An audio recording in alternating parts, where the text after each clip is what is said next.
Dapat nyo itong linisin dahil dito naiipon lahat ng mga activities na ginagawa natin sa ating mga cellphone na siyang nagiging dahilan kung bakit bumabagal at naglalag yung ating mga cellphone. So kung paano at kung saan makikita yan, sundan nyo lang po ang video na to. I-open lang po natin yung ating Chrome browser. At dito ay i-search lang po natin itong My Activity. At itap lang po natin itong My Activity.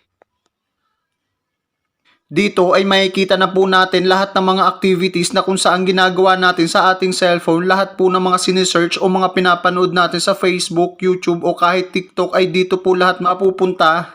So kaya napaka-importante po na dapat ay linisin po natin ito dahil once naipon po ito ay malaki po rin po ang nakokonsume neto na data na siyang nagiging dahilan kung bakit bumabagal at naglalag po yung ating mga cellphone.